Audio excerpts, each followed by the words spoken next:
As much as I love music as much as the other person, it is now time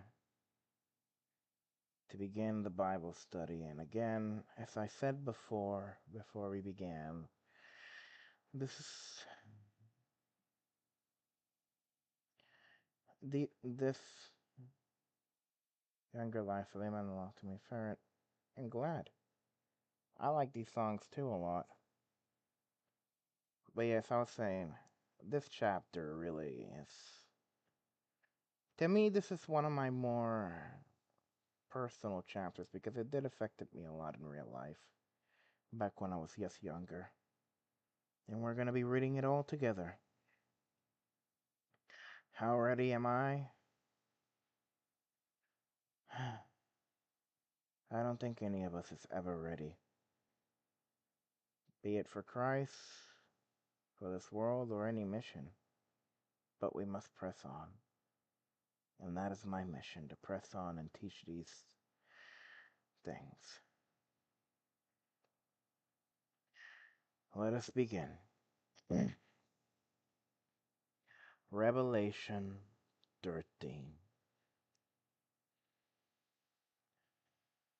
The dragon stood on the shore of the sea, and I saw a beast coming out of the sea. It had 10 horns, and 7 heads, with 10 crowns on its horns, and on each head a blasphemous name. The beast I saw resembled a leopard, but it had feet like those of a bear, and a mouth like that of a lion. The dragon gave the beast his power, and his throne, and great authority.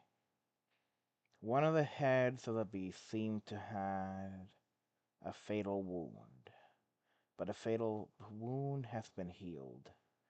The whole world was filled with wonder and followed the beast. People worship the dragon because they have given authority to the beast. And they also worship the beast and ask, "Who is like the beast? Who can wage war against it?" The beast was given a mouth to utter proud words and blasphemies and to exercise his authority for 42 months.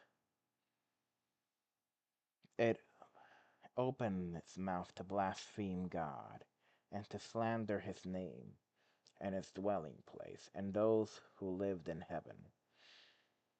It was given power to wage war against God's holy people and to conquer them. And it was given authority over every tribe, people, language, and nation.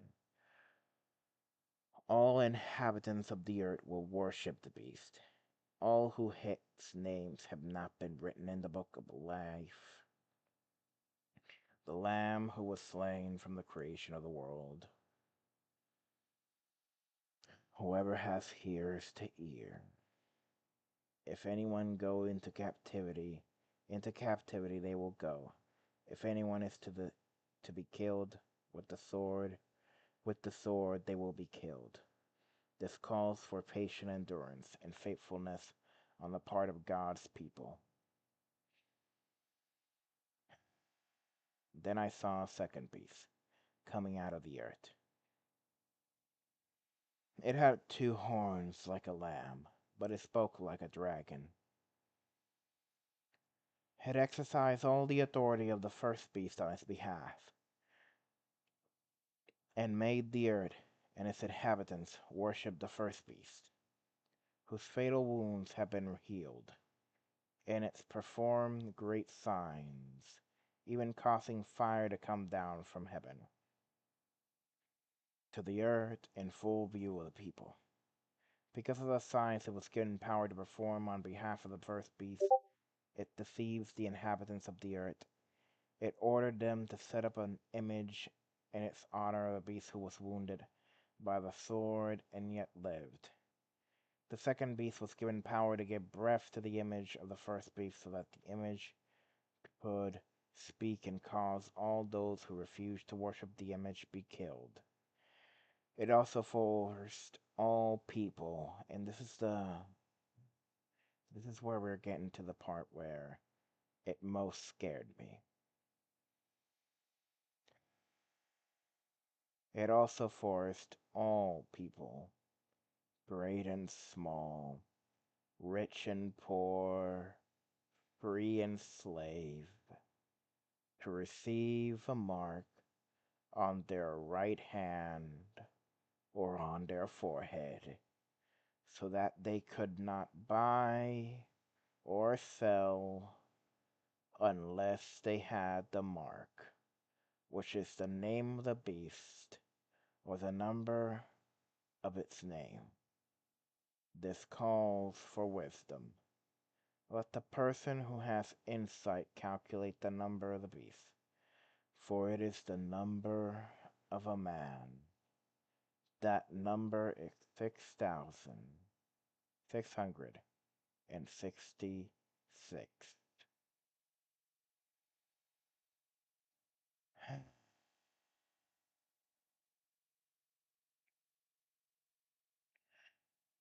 I'm sorry, I had to take a bit of a breath from that.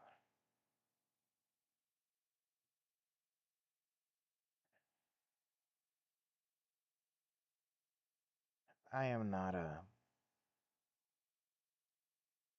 When I first read this chapter, as I said, this chapter in particular is a bit more personal.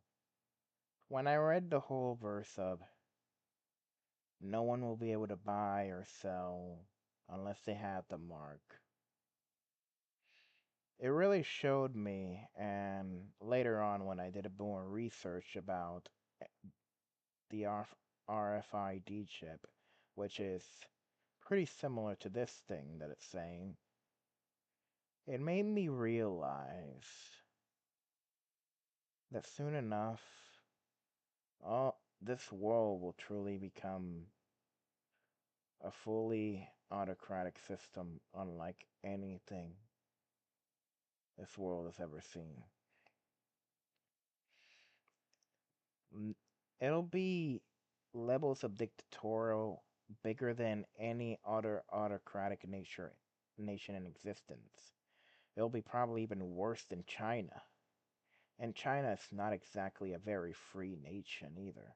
For those who know how China operates, it's pretty bad. So when I see this, it really made me distrust authority in general. And it really scared me to the core.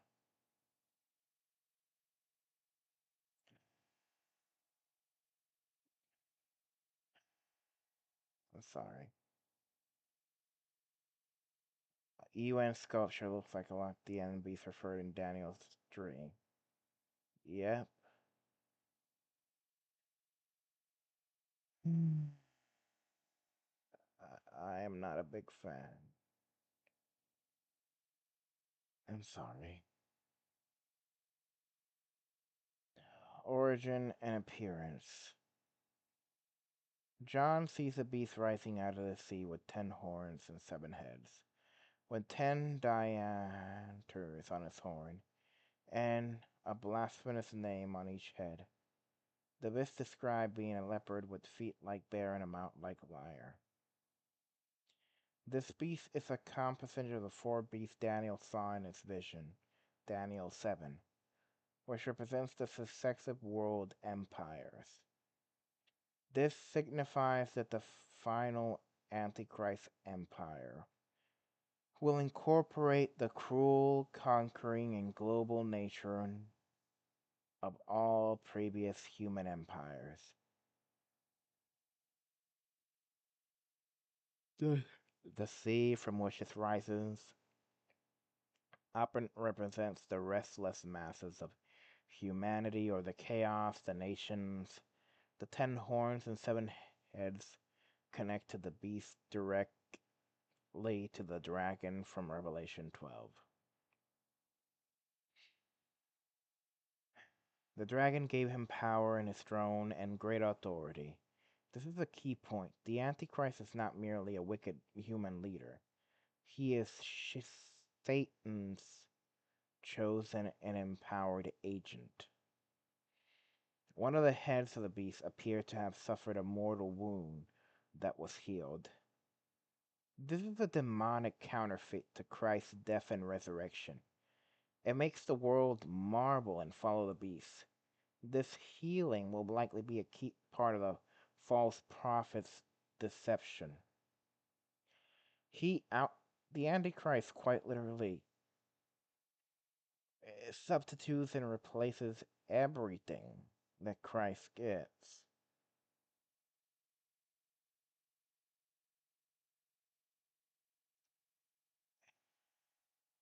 It, it it's no wonder Satan is referred to as the deceiver of nations. He would even copy and portray Jesus to the best of his abilities, just to deceive the very elects.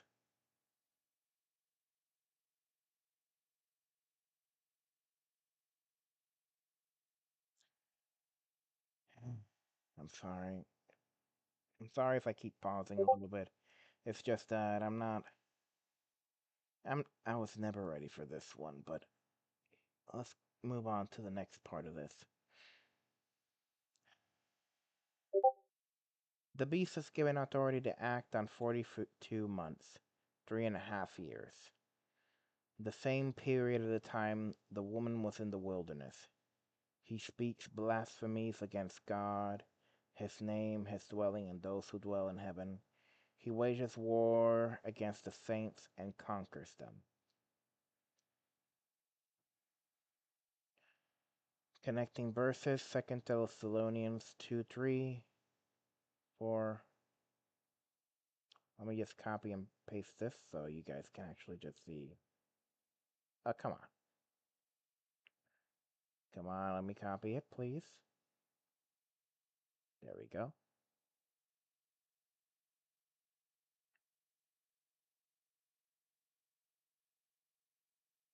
There you go.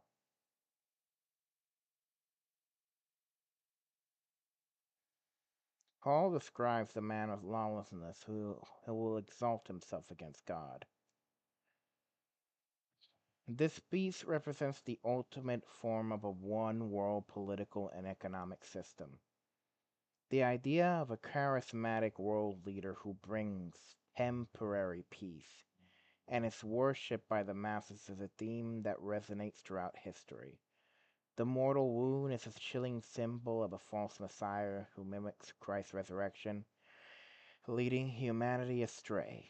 It is a powerful warning against placing our trust in any political leader who promises to solve the world's problem without acknowledging God's authority. And the Antichrist will not acknowledge God's authority at all.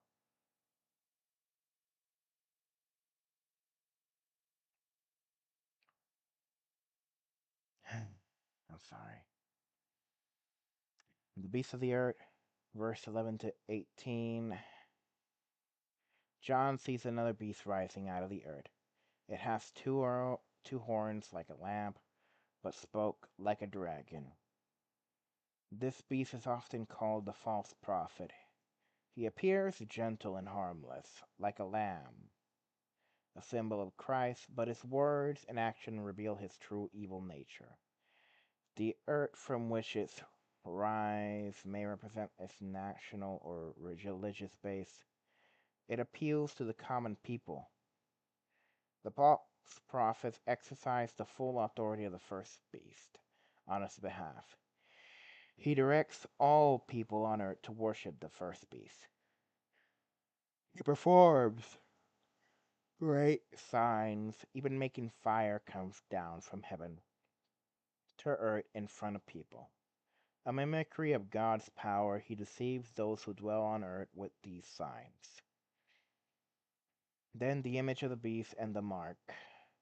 The false prophet commands those on earth to make an image of the beast, and gives the image power to speak and to cause those who do not worship it to be killed. He then forces everybody, small and great, both rich and poor, both free and slave, to receive a mark on their right hand or on their forehead. This mark is the name of the beast or the number of its name. The number of the name is 666.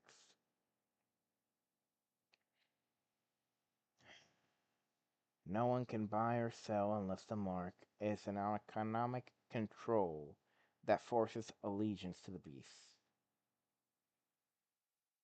The mark is a sign of ultimate allegiance to the Antichrist, a spiritual branding that makes the person a willing subject to Satan. The number 666 is the number of man.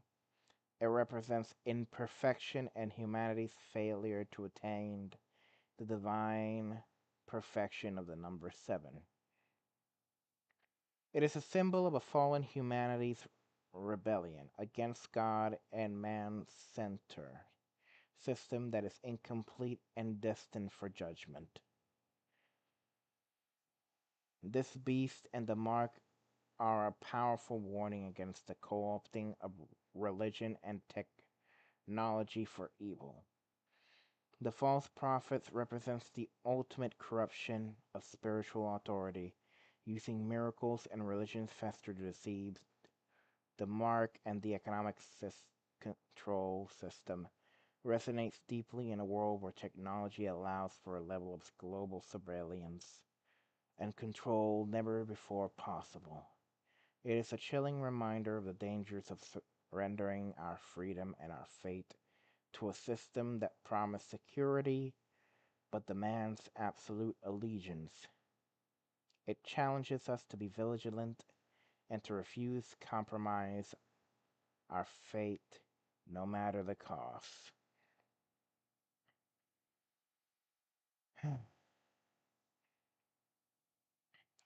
Now we got the 3 questions. I hope you guys are ready.